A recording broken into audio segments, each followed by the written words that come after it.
I like that. Yeah, we're live. Inspired.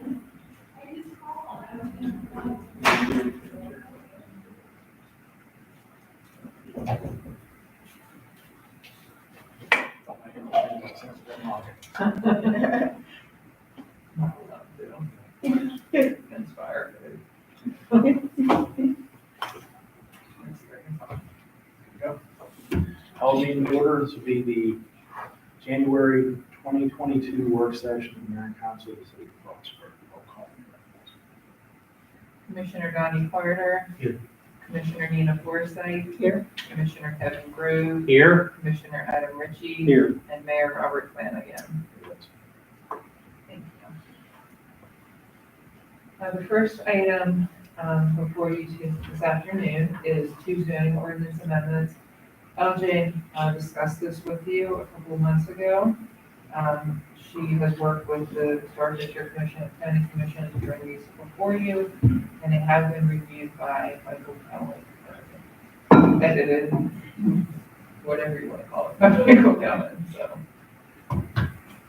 So we've gone through a few iterations of section 8-4 B&Bs and short-term vacation rentals in particular, because that's a new thing for this ordinance, regulating short-term vacation rentals. And so we also wanted to continue to protect the neighborhood residential character of a lot of our zoning districts where bed and breakfasts are either not permitted by right or are only permitted by special exception. We wanted to take on short-term vacation rental in terms of adding it into the rental housing program, so we have that added layer of life safety mechanisms in terms of smoke detectors, carbon monoxide detectors, egress, things like that. As Elizabeth stated, Mr. Cohen has gone over this. He's offered some suggestions. So has the Planning Commission, and we've incorporated all of that into this document.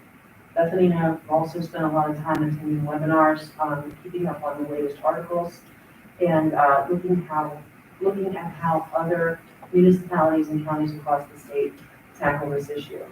And one of the driving forces behind this was the collection of hotel motel tax, because we all know how much that helps our community. And the tourism in our community literally gives back to organizations in our community, and we definitely made that part of the amendment. So if there's any questions in particular on the bed and breakfast and short-term vacation rental, I'm happy to answer them. If we're good, then I'll move on to section 4.1, the Historic Preservation Overlay District. A lot of the work on this text amendment involved adding definitions that we felt were required but not there, and cleaning up some of the terms in this section for the sake of continuity. In some places we use the word approval, and in some places we use the word appropriateness. We changed all of that in terms of certificate of appropriateness to use that word, because that is the word related to the National Register of Historic Places. The definitions were added so we could be very clear on what is a contributing and a non-contributing resource. What is very clear about the difference between a street and an alley, and what replacement in kind really means. And what that really means is wood for wood, glass for glass, material for material, design style for design style. And that's really important when it comes to an administrative approval. There is a caveat in the ordinance that allows staff to make an administrative approval if the project is replacement in kind, and like that only. Any other kind of alteration goes to the commission. So that's the gist behind this text amendment. And again, if there are any questions, I'll gladly answer them. That makes sense. Great. So what we're looking for then is to have the first reading of this document at the regular council meeting next week. The following month, we would schedule a public hearing. And then if all goes well and motion and second to approve and the vote carries, we're looking at this going into effect about mid-March. Great, thanks very much. Next, mid-year budget amendments. Normally in December or January of every year, Elaine would present mid-year budget amendments to you. This year is a little more crazy than normal because of all the ARPA funding. He's worked a lot to get all his projects in here and put his plan through June 30th this year. But I'll let Elaine go through this and I'll just kind of scroll through on the screen. This is just a working document. She'll have it prepared as a PDF document for council meeting to attach to the resolution. Thank you. So last year when the budget ordinance was approved, the city had no idea that we would be getting ARPA funding. So none of those projects that we have discussed in detail with the last couple of months are reflected in the original budget at all. So many of the proposed amendments that are in this worksheet are related to these projects.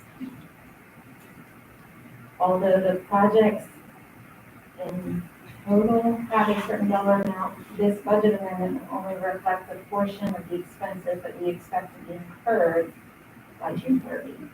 So just to clarify, this isn't the total cost of each project, just the portion for this fiscal year. And again, the budget is just an estimate, it's a guide. So we will revisit this again at the end of the year and fine tune as we make progress on the various projects.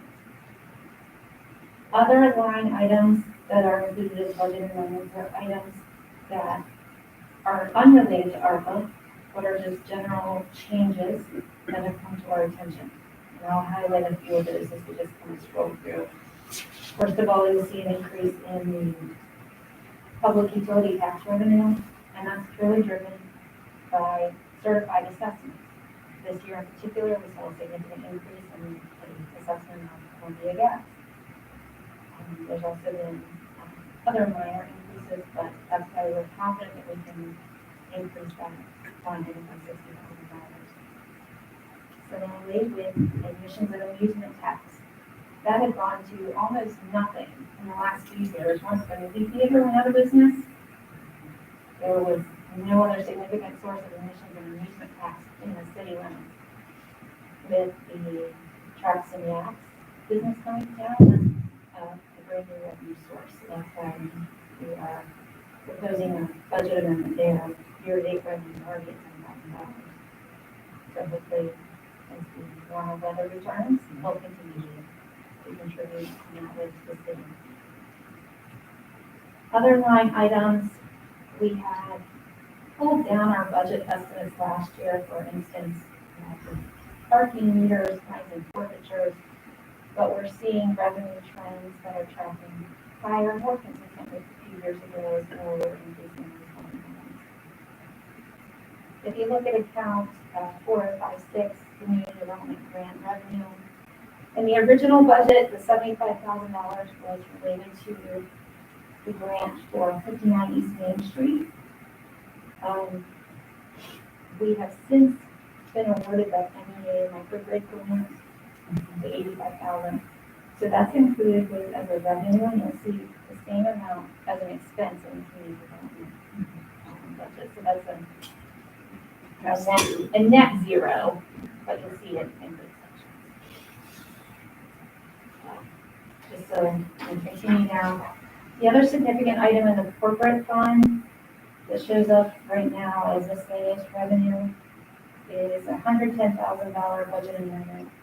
The city had an easement agreement when windmills were put in, and every 10 years, we're entitled to a payment. That payment has hit this fiscal year and every included in the budget, and we have already received that money. Also, in the project reimbursement revenue line item, we're recommending budget amendments to reflect reimbursement that we got from Columbia Gas, related to paving, and anticipated reimbursements that we will have for 2 grants, that are Parks and Rec, and also reimbursement for acquisition and donation of property related to roundabout. So with new revenue sources, we no longer anticipate needing to pull funds from fund balance to balance the corporate fund. And the other new line, you'll see special revenue of the $4 million that we received in ARPA funding already. The portion that we expect to spend on qualifying projects by June 30 is going to show up as revenue in each of those funds. So you'll see a piece of it here in the corporate fund. You'll see another piece in the water fund, the sewer fund, and the planning. So the fund that has the qualifying projects and expenses will recognize revenue in the form. The portion that we have received in advance, but will not spend on qualifying projects by the end of June, will show up as a liability on our balance sheet as unearned revenue. So yes, we have the $4 million. Temporarily, it's showing up in a revenue account, but that gets responsible. So, do you have any questions on the corporate fund revenue side at this point? So then we just scan through some of the departments, the expenditures that you see. You will see notations of where it's an ARPA project. For instance, we added 1 new staff position. And there aren't as many projects in the corporate fund expense accounts as there are ones to go to water and sewer.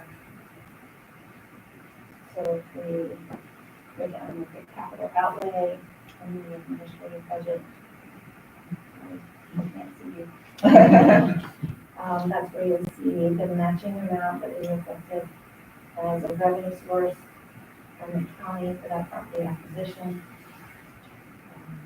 You see the expense side here, and then also the portion of the child care center design that we expect to be incurred by June 30 is included in the capital outlay. The design of the child care center will be an asset of the city, whether or not construction proceeds immediately later. The design is good.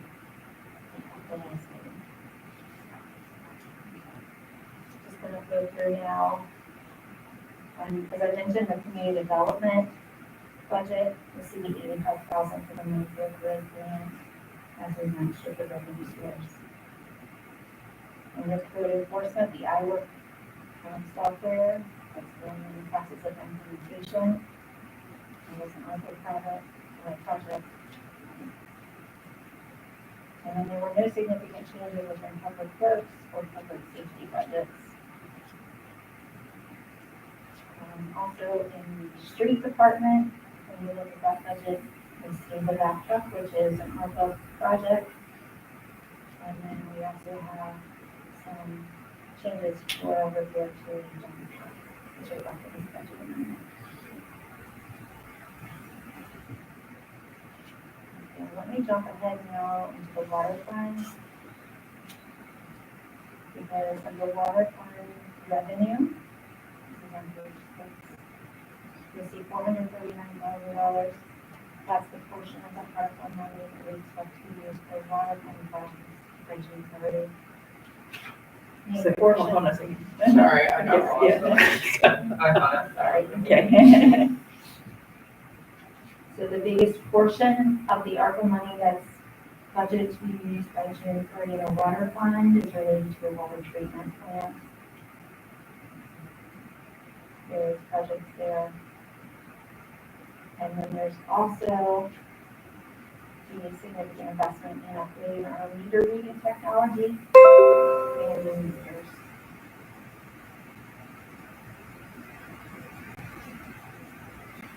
Now, if we move into the sewer fund. In the sewer fund, the Centennial Pump Station is our largest ARPA project, in addition to some other sewer-related projects that even has going on. So we're expecting about $600,000 of the ARPA money to be used for sewer projects in this fiscal year.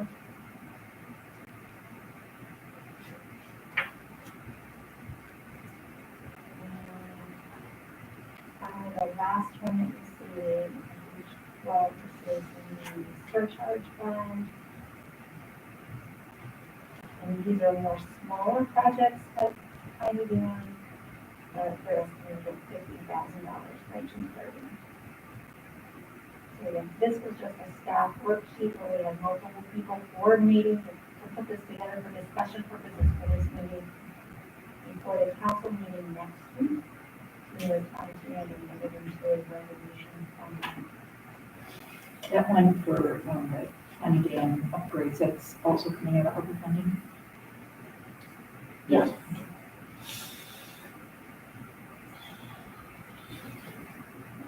If you have any questions, I'd be happy to do my best to answer those, or I can come off to project related questions for this meeting. That's good. Very good, thank you for the update. Have you ever had any problems getting the new meters? Just delays and, everything right now is slow, but no significant backups. So I'm still on schedule. So. Great. Okay, the next one, the Town and Gown Committee ordinance that was enacted in 2019 had a 3-year sunset provision.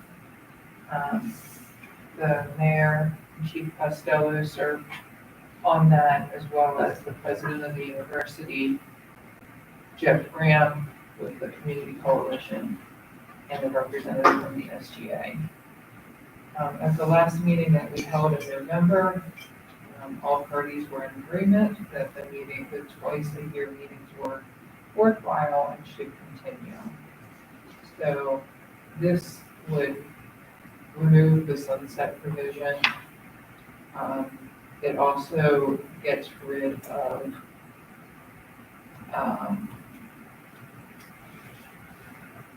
the formal appointment process, and just the mayor or his representative can serve and so forth and so on. So it makes it a little less clunky administratively. But it's fairly simple and no substantial changes. So if there's any questions, I'd be happy to answer them. Otherwise, this would also be a ordinance that would be introduced at the January council meeting.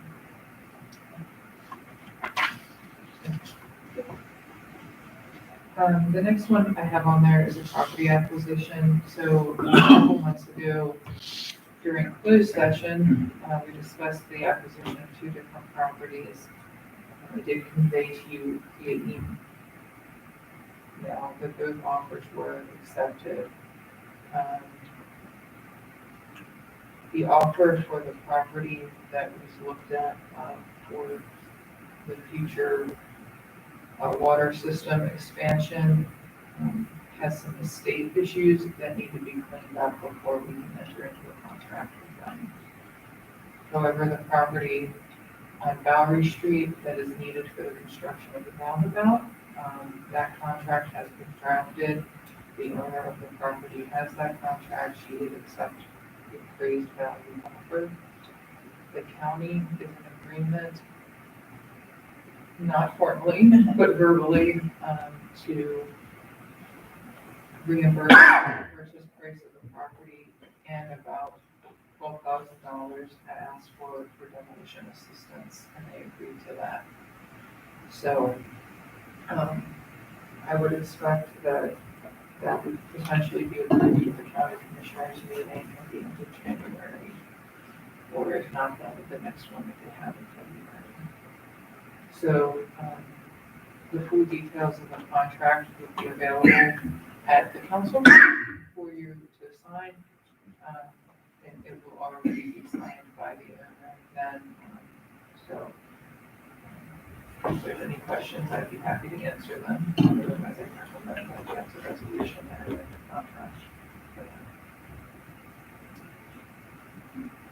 The only thing different about that would be that the contract would hold for about 6 months because that property owner is building a new house in town, and the longer she can keep her stuff in that property, the less time she has to take for storage. And we're in no hurry to take possession at this point. Is there any estimate of how long the state stuff will take to get cleaned up, or is it totally open-ended?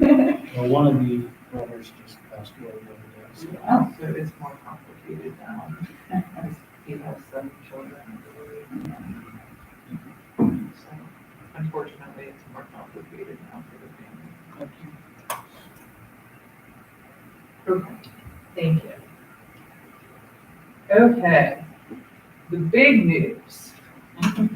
Last Thursday, I think it was, we got an email from Treasury saying the final rule has been released for comment.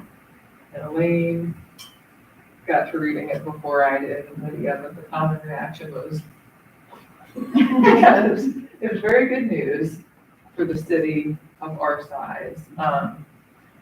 It clarifies a lot of things in terms of the categories, but the most significant thing is it allows up to $10 million without doing any calculations to be claimed as revenue loss, which means it can be used for the provision of government services.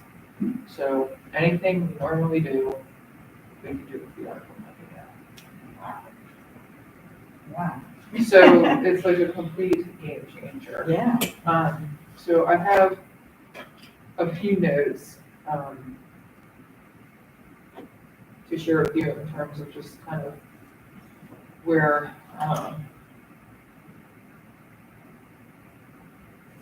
my thought process is. This is very new, so we haven't been able to dig in or attend webinars about what this means. Elaine, in her government accounting forums, there's some discussion about how to reduce the burden of certain federal guidelines by using the money one way versus another. So trying to figure out those things. Lydia has a report coming up, and then, April 30th, so figuring out our projects through end of March. So and then we also have the survey going on, and 50%, more than half have gone out, but the deadline for the survey is February 14th. So, my suggestion would be, let's continue to proceed with the water and sewer projects that have already been approved. I don't think, anyone's going to want to take money away from infrastructure projects. And over at next month's meeting or shortly thereafter, we'll be able to present the survey results to you. And then with that information and what, there's a 4-page document that I've attached to the agenda for you to review. I can also email you the 40-page summary document if you'd like to review that. And Lydia has the 400-page final rule sitting on her desk. But give us a little bit of time to dissect this and feel comfortable in what we're telling you. And then have some, like we had those priority meetings and discussions, and we had some pretty narrow confines of what we could spend this money on. But now it opens it up so everyone can ask for anything, We can build an ice skating rink, sky stage, Josh But there were Baking some can things get that his were- Tahoe that he wants, But there were some things that were specifically prohibited. Yes, Are they still They prohibited? are. Okay. So payment of debt service, pension supplements, and reduction of taxes are still all specifically prohibited. How about street paving? Street paving is allowed, the way we understand it. So that's a big one. Because we are under the 10 million of our federal work. For people who got over that, they still have to Okay. do all the calculations to figure out what they can do. And yeah, so for, a Chicago that got hundreds of millions of dollars, this $10 million thing means nothing to them. But for a jurisdiction our size, or I talked to Tyler from Lona yesterday, they didn't have anything to spend their $1 million on. Yeah. So this is a game changer for jurisdictions. Our size and smaller. So, Sometimes it's good not to be so big. Yes, there are a lot of reasons that's a good one. It will still be subject to federal single audit guidelines because it's federal funding. Yeah. So there's still a level of scrutiny that we have to be accountable. But as long as we abide by this document, we should be good. and just the frustrations in documenting and justifying. We think it's a justifiable expense, like the iWork software, like it keeps people out of City Hall when somebody permits from their home. But is our auditor going to agree with that? Is the federal auditor going to agree with that? So it just eliminates that. There's one item that's kind of in limbo that I wanted to talk to you about. The nursing home premium pay, you all have agreed to, and that was somewhere in like the $200,000 range. Staff have not issued that or further coordinated that with the nursing homes. They gave us some additional information that we needed. But late in 2021, based on conversations, we thought the nursing homes would be subject to sub-recipient monitoring, which opens like up a whole other can of worms. But then, right around the end of the year, Elaine and Lydia found out from Keith, our auditor, that if it's done on a reimbursement basis, we don't need to do the sub-recipient monitoring. So I wanted to ask you, do you want us to move ahead with that premium pay, or do you want to sit on it a little bit longer until we can get this comprehensive priority list together and see if that still remains a priority or not? I'm of two minds about it. One is that it's important to get the priority list straight. On the other hand, it's important to get the vaccination rate up too. So, and it was no longer a vaccine incentive because the state consultant told us that wouldn't work because we could only provide the incentive for. Oh, just those getting new, yeah. Yes. So that's, So so that- what's the purpose now? It was reconfigured to just be premium pay and put several hundred, $200 to $500 in the employees' pockets, knowing that nursing home workers are usually not very well paid and have endured a lot. Yeah. So, but that was when we had very limited Yeah. ability to spend the money. Yeah. So it's not in my, I don't feel comfortable being the one holding it up. I need some direction from you. We're all good with trying to do something with those things. And it seems like there's still going to be, because this is still just the first tranche we're talking about, right? So there's going to be plenty for all the priorities that come out in the survey. Yeah. However else we prioritize stuff. I mean, this would probably be about $200,000 of $8.4 million. So, yeah, I'd say go ahead. Yeah. Good. Well, we'll begin the effort to move that forward. The other one that may be ARPA funded or may not be that I was going to ask is just if you would be okay with allocating a few $1,000s just to dedicate to employee personal wellness. I think this last wave of COVID, it just has everyone feeling very worn down and just some, whether it's a meditation class or, I don't know, I've thought about all sorts of things. Buying 22 shells and taking everyone up to the range. I don't know, but just something. And what I'd like to do, the reason I don't have anything formal for you to consider is I'd like to talk to the employees and see what they would be interested in, more than anything. So, You want to hear more about $10,000? how about let's do 5 for right now. Maybe 5? Sure. One idea Lydia and I were talking around is just paying, a massage therapist to come in and do 15-minute chair massages for everyone. So, so, I mean, that's proven stress reduction. Yeah. And, it wouldn't cost that much. Be flexible. Okay. All right, thank you very much.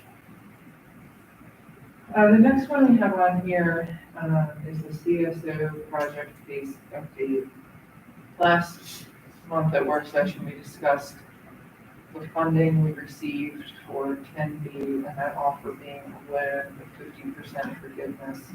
And based on the discussion at work session, Laura took that back to MDE and said that we would decline it. As part of that conversation, Laura had a productive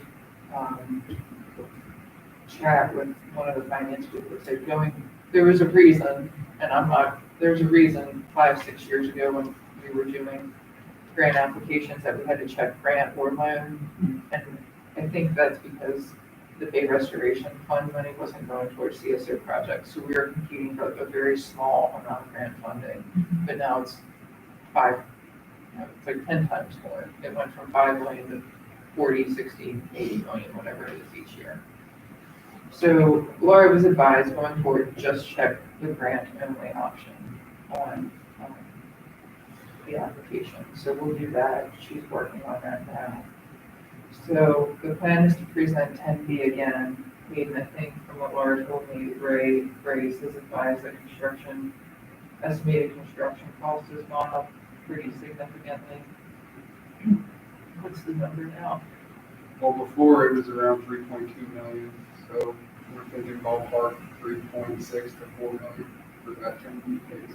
So we would be looking at, like $2 million loan if we took it as a loan.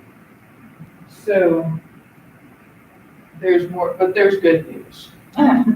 Wait, there's more.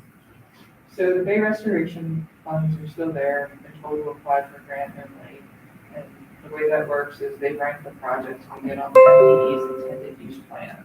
And then the top ranking ones, they allocate the funding to the top ranking ones on the intended use plan. The infrastructure bill money is going for water and sewer is going directly to MDE for them to fund projects on the intended use plan. So MDE should have a lot more money. The fact that we have a nice project that's more, by the time funding comes due, is ready to roll, is good. We also talked about earmarks. We could get earmarks for a water and sewer project. The issue there lies with that it has to be completed within 1 year of when the funding's awarded, and we are not prepared for that right now.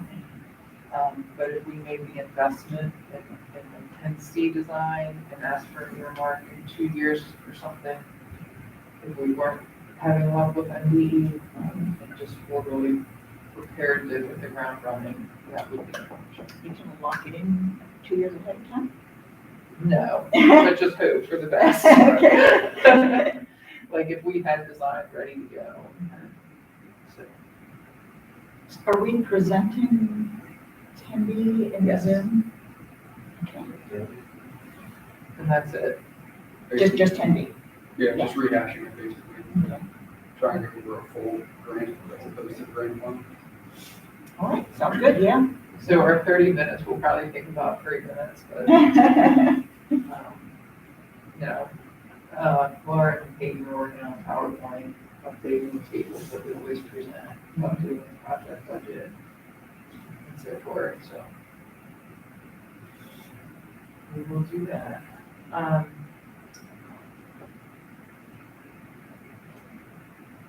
Any questions on that? We have the video cam and everything set up in the upstairs conference room, so if anyone wants to come here to participate, or if you'd like the Zoom link to participate from home, let me know, and I can forward that to you. Next Thursday. 2:15.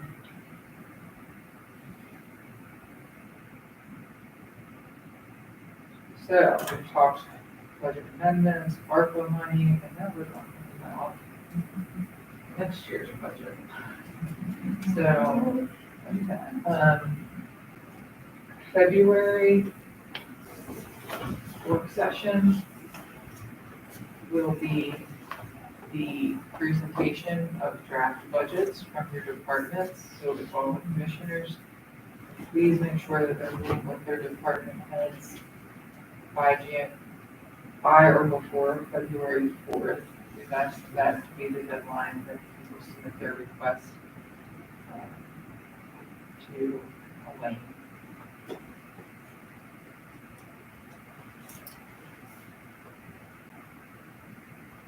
We'll have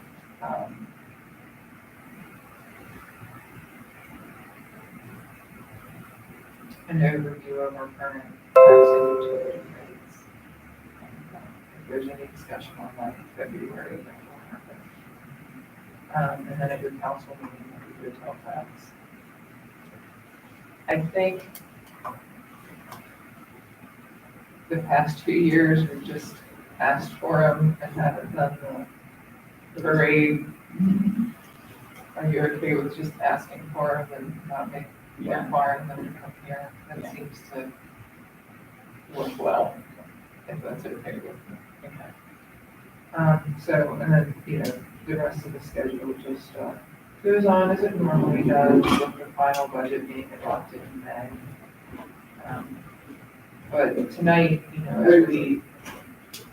I'm going to provide some opportunity for you to discuss any overarching budget priorities you may have. ARPA really is a complicating factor because, and not in a bad way, but is this an ARPA project? Is this just a city fund project?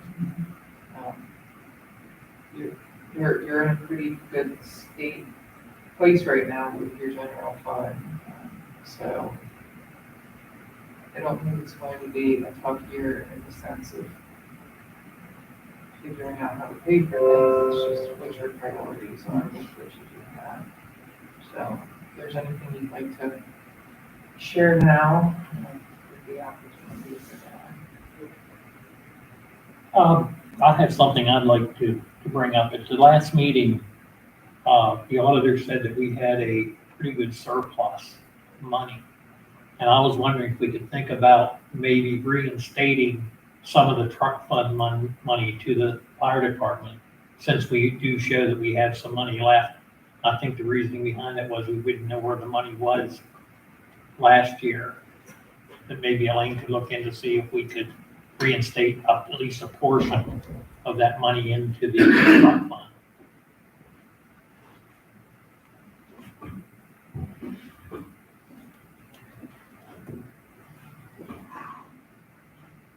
Can I speak? Okay.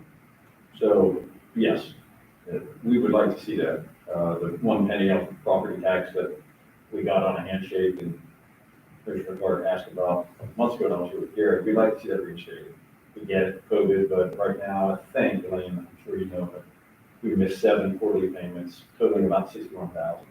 So when we budgeted that 2 or 3 years ago, when all this went into effect, that's a pretty big hit. That's a buggy. That's, we've got a $1.5 million ladder truck due in 2 years. So yes, Commissioner, we would like to, we plan on sending you that before February 4th, but we'd like to see that reinstated at 10 or what was it, 1,000, I think. Anything else?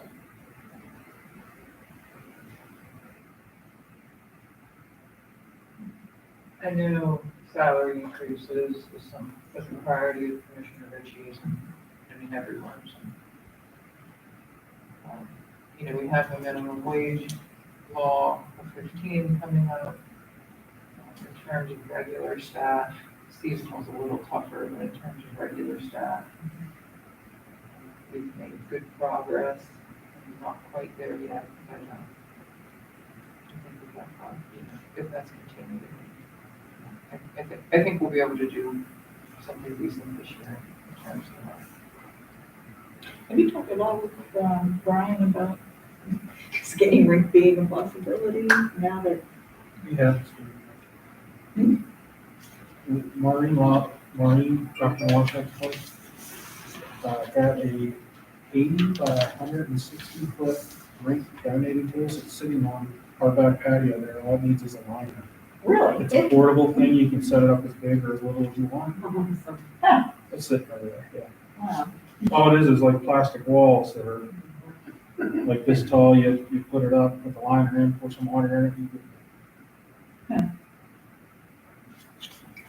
And you gotta do something. Well, I think she's talked to Brian We, she about the has, possibility down by the pool in the parking lot. our,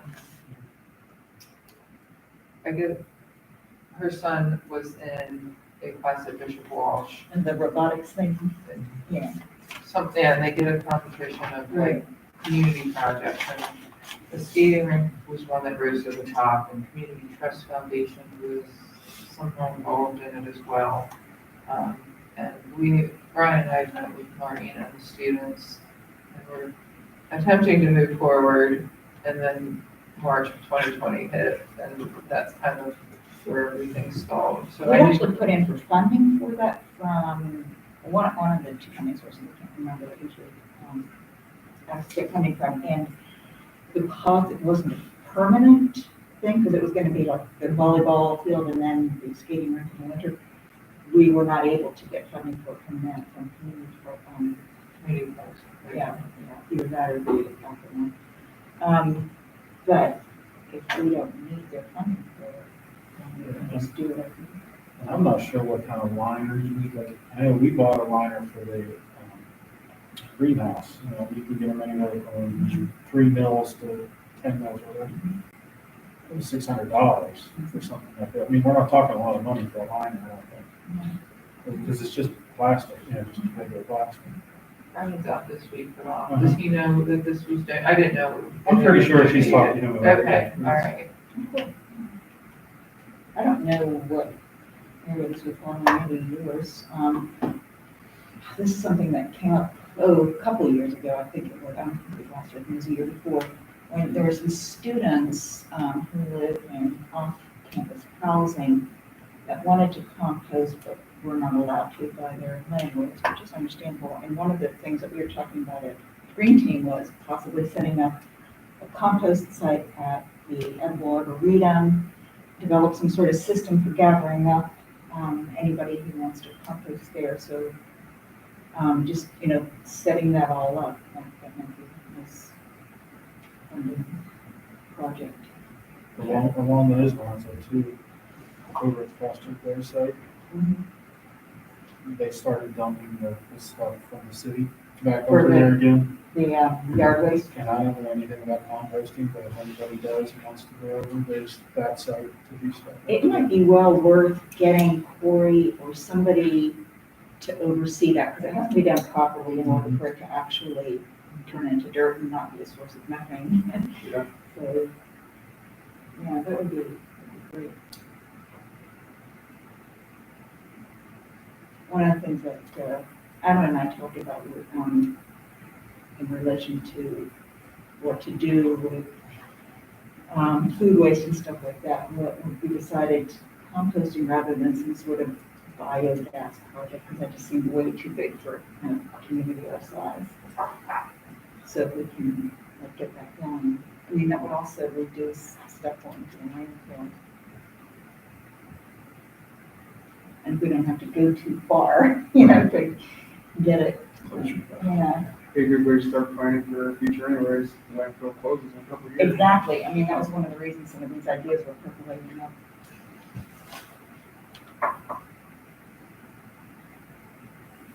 My first summer internship in college, I worked at the USDA in Beltsville at the Animal Manure and Byproducts Laboratory.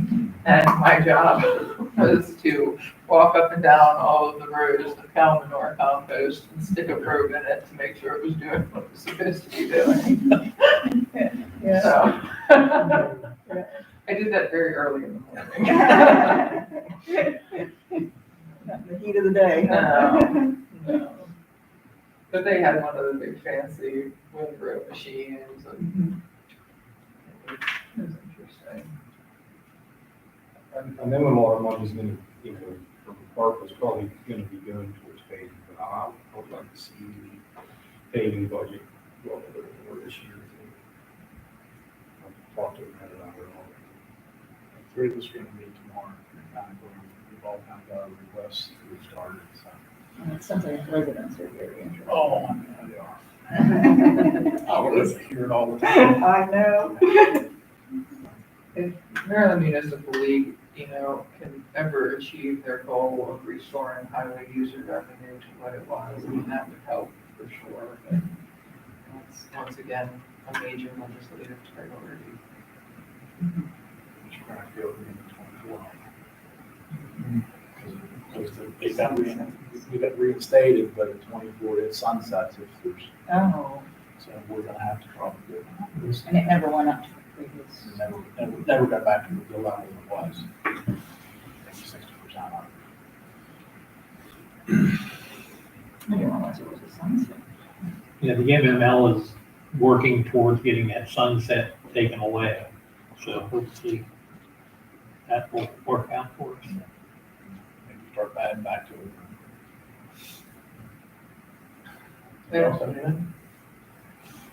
I have one minor item, not related to the budget, but that'll be in the next section, unless we're finished there. Everybody good?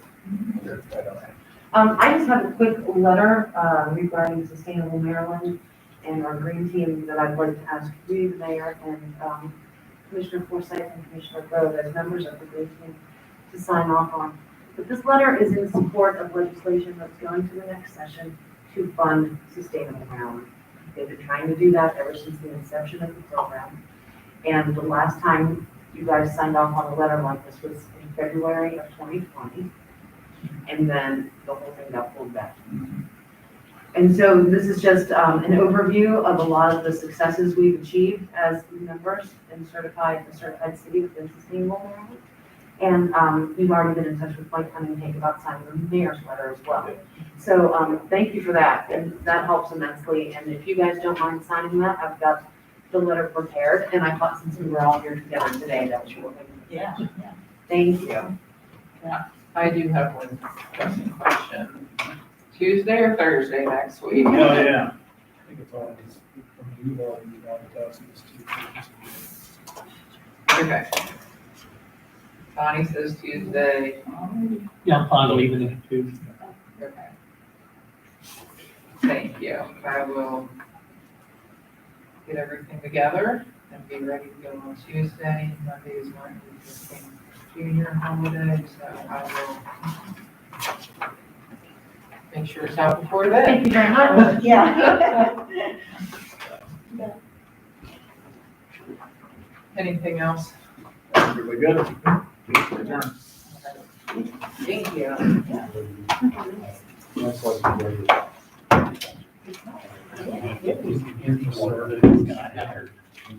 I just got mine, I just got my water filled up.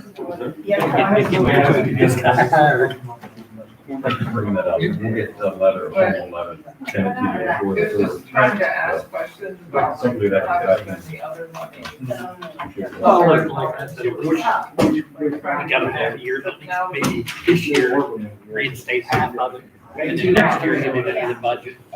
Well, and even, yeah, and if it doesn't, because I know we're working on some projects at ARPA, so if it doesn't happen, the new budget